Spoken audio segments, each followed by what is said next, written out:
Brenda, a stay-at-home mom in suburban Maryland, prided herself on being informed. She clipped coupons, watched the local news religiously, and scrolled through Facebook with the vigilance of a hawk. One afternoon, a sponsored post caught her eye. NASA is hiring human computers. Brenda blinked. Human computers in this day and age? It seemed preposterous. This must be some sort of elaborate scam. Brenda clicked the link, skepticism swirling in her mind. The NASA website confirmed the job posting. They were indeed looking for human computers.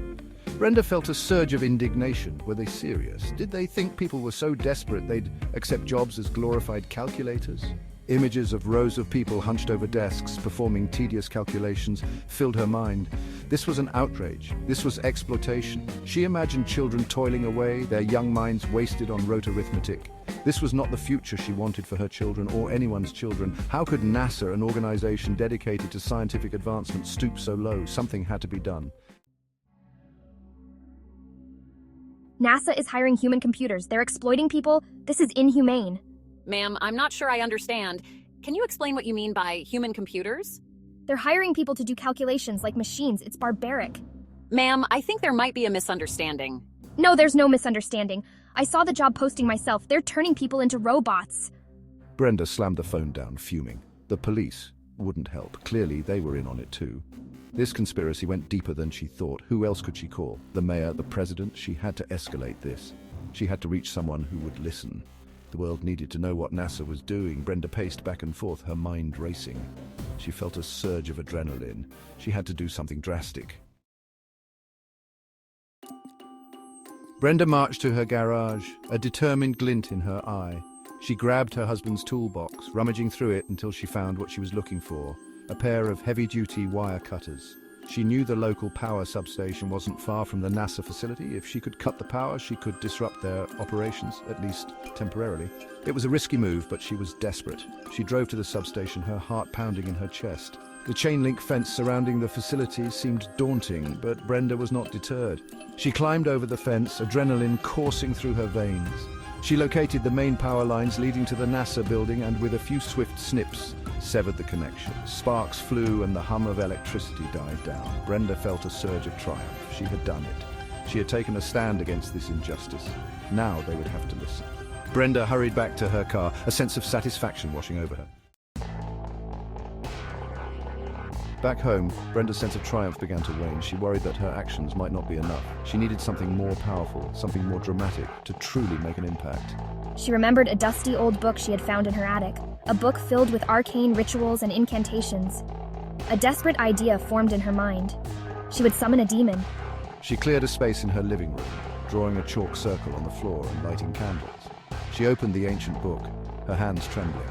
The words of the summoning ritual were strange and unsettling, but Brenda pressed on, her voice filled with a desperate fervor.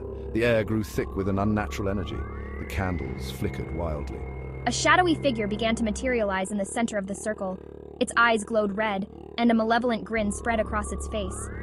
Brenda felt a surge of fear, but she stood her ground. "I summon thee," she declared, "to help me stop NASA from exploiting human computers." The demon let out a chilling laugh. "Human computers?" it rasped. "Intriguing. Tell me more about these machines."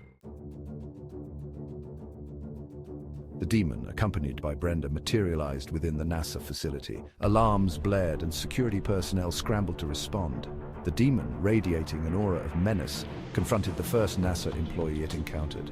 "You," it boomed. "Are you one of these human computers?" The employee, a bewildered scientist, stammered, I work in astrophysics." Brenda stepped forward, pointing accusingly at the scientist. "He's one of them," she declared. The scientist, utterly perplexed, tried to explain. "Ma'am, I think there's a misunderstanding. We used to call our mathematicians and physicists human computers back in the early days of space exploration, before electronic computers were powerful enough. It's a historical term." "Historical term?" it repeated. The demon turned to Brenda, a look of confusion on its face. Brenda stared at the scientist, her mind reeling. Could it be true? Was this all a misunderstanding? The demon, sensing its summoner's doubt, began to fade away, its mission unfulfilled. Brenda stood there, mortified, as security personnel surrounded her. The following days were a blur of apologies, explanations, and community service. Brenda learned the true meaning of human computers. a term used to describe the brilliant men and women who performed complex calculations in the early days of NASA.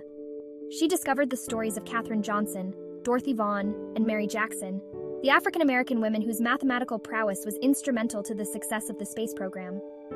She realized the depth of her misunderstanding and the absurdity of her actions. The local news had a field day with the story, portraying Brenda as a misguided, overzealous mom who summoned a demon to fight imaginary robots. The embarrassment was profound. She became the laughingstock of the town. Brenda's family, initially mortified, eventually rallied around her. They helped her understand the importance of critical thinking and the dangers of jumping to conclusions. They encouraged her to educate herself before taking such drastic actions in the future. Slowly, painfully, Brenda began to rebuild her reputation. Brenda's experience serves as a stark reminder of the challenges of navigating the information age.